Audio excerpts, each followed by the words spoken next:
To do this, there is a plan to increase the tuition and fee rates for our students. If this plan isn't enacted, it will result in tuition and fee rates going up as much as 20% within one fiscal year. That will have a dramatic impact on our students. In 1997, when the rates dramatically changed, we found ourselves experiencing a 15% reduction in our enrollment. Needless to say, that would have a devastating effect on the institution. Difficult times like these require that we become stronger, that we be pragmatic in operating the institution. These times also require that you have a very dependable and unswerving finance and administrative option. Our strategic plan, which we called our blueprint for action, was developed on the premise that we are developing a model for the future, a plan of action, a plan that assesses our weaknesses and our strengths and implements a plan to manage our finances, and is based upon the core values. These core values are excellence, integrity, service, and stewardship of resources. We have a fundamental vision for the unit and a mission statement, of which you can find in this document and is also on the web. In order to fully engage my area, we had to select some evaluation tools. Upon Dr. Poe's announcement as permanent president, he commissioned an internal review of the Office of Business and Finance by the McDermott Group.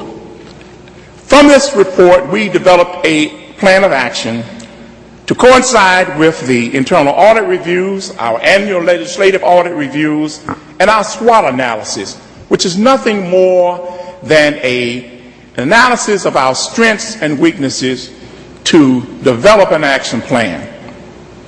Out of this plan, we developed some goals and objectives, and some of which we implemented this year, and it will be a continuous implementation over the next 5 or 6 years. Part of that was an energy conservation plan, wherein that we went into our most used buildings, such as the library and the Carver Hall building, wherein that we put light switches, and we engaged our custodial department to cut off lights and to conserve energy. That has been very successful. We have modernized some of our heating and air systems by thereby reducing the energy costs. We will be implementing modernizations for Carver Hall and for Dunbar Hall for academic year 2011-12. We have successfully privatized our custodial services, and we will be reviewing other services for privatization to improve our operational efficiency. We have aligned our staff and improved the financial competency of our staff by hiring new staff such as a controller, a payroll manager, and a new director of grants administration. These additions will allow the accounting staff to provide more efficient and effective service to all of our faculty, students, and friends. We have, in the area of technology, improved our campus delivery systems by improving the service and storage capacity. We've upgraded our wireless capacity from 400 points on campus to over 900. We have increased our operational efficiency in the area of personnel services by the purchase and the implementation of our PeopleSoft software, which will become fully operational during fiscal year 2012. This will reduce the use of paper from the application process throughout the whole hiring process. As you can see, The Office of Finance and Administration has a plan to manage the resources of the university. This plan, however, will involve all segments of the university.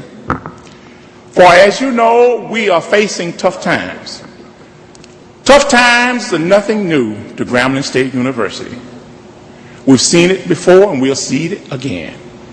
Our history, the 110 years of our history, is laden with tough times, but tough times produce tough people, and we are tough. Grambling State University is the institution that will manage through these times. Thank you.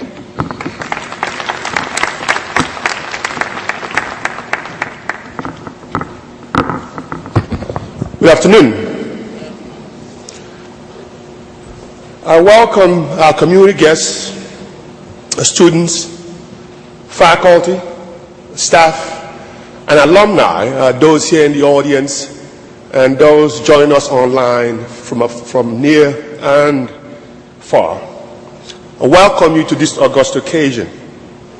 My task this afternoon is to share with you, our stakeholders, the progress the Advancement Division has made in implementing the 2010-2015 strategic plan.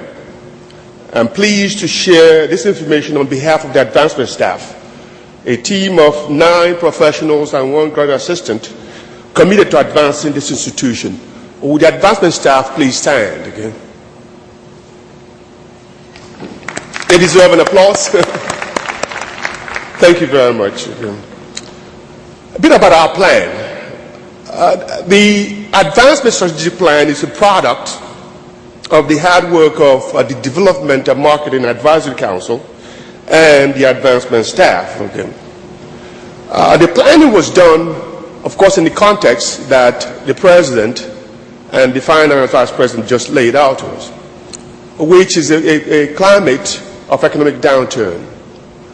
Yes, we've been dealing with the cutbacks produced by the state's economic difficulties, but we also have national context that had implications for what we do. First, the economic difficulties made it necessary, or make it necessary, for the Advancement Division to work even harder to make sure that the university attracts the kinds of resources it needs in order to cover the shortfalls as well as do new things.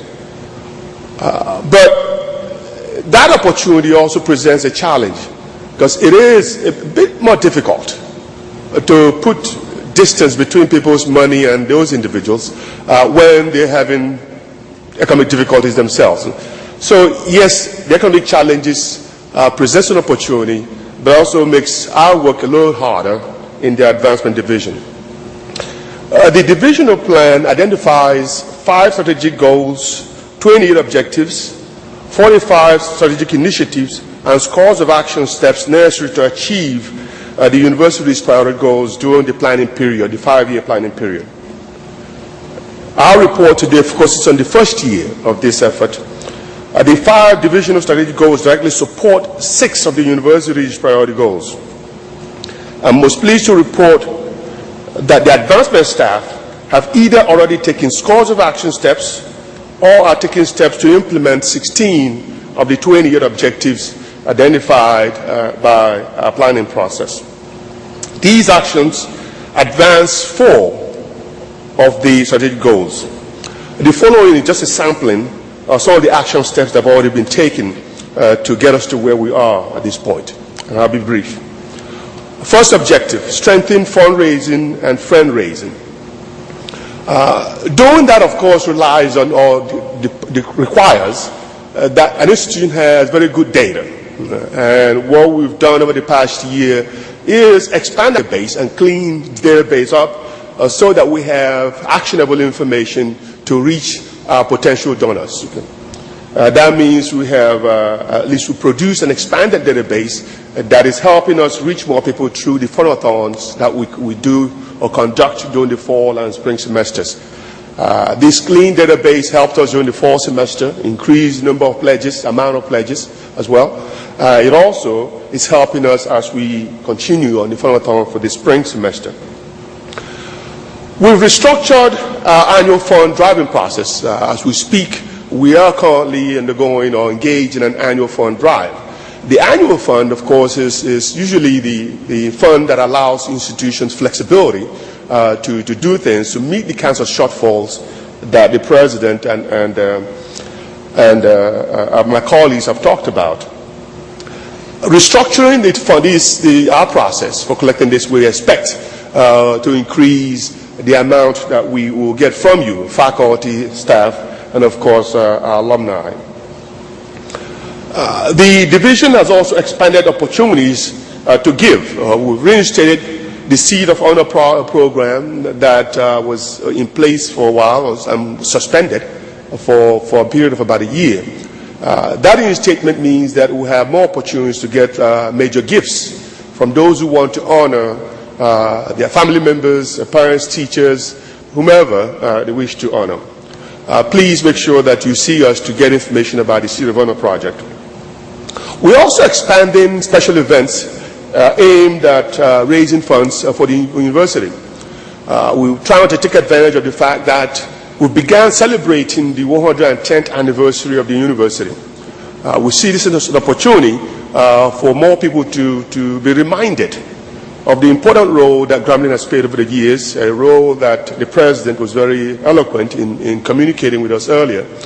But we will see that reminder as also an opportunity for people to dig deeper and give to sustain this institution so that it will be here for the next 110 years and longer. Okay.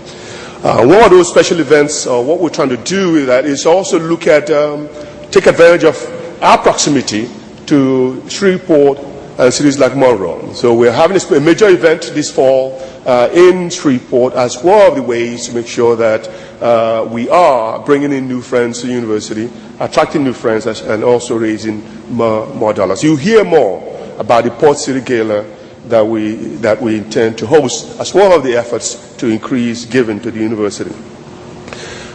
We just completed a review of the last capital campaign, the legacy campaign that was suspended in 2009. We thought it was necessary for us to take a look at what happened with the legacy campaign so that we understand what the strengths of that campaign was, whatever shortfalls or shortcomings it had. That way, as we think about a new campaign, we know what to avoid and what to strengthen. Okay? And I think the draft reports that we have certainly help us tremendously in answering or getting answers to some of the questions that needed to be answered. We are thinking, digesting the report, and the President will communicate with the university community at the appropriate time about our next steps. Regarding enhancing marketing and public relations, you've already heard from the President some of what has been done to make sure that the university's visibility has been heightened. We've produced, or a consultant helped us produce a comprehensive marketing campaign, a plan, excuse me, that we are implementing. We're now looking for resources to make sure that we actually do implement a national advertising campaign to remind folks of Grambling's history and, of course, the opportunity it presents now for students and friends alike. We are currently marketing or promoting an adopted billboard project, working with alumni chapters to encourage them, those that have the resources, to support advertising the university in their local communities, using local talent as well as national talent to do so. Regarding improving alumni engagement with the university, the President has led that effort. I think relations are back on track between the university and the Alumni Association. I believe we'll continue to work on that. It's work that has to be ongoing, and that is critical to our ability to expand level of giving from the alumni as a whole or as a community to the university. And finally, on enhancing the efficient operation of the university, the division has introduced new technological tools that are helping us become more efficient in providing the kind of services we provide. And we also conducted a gap analysis looking at the policies we have and how well they're serving the university. And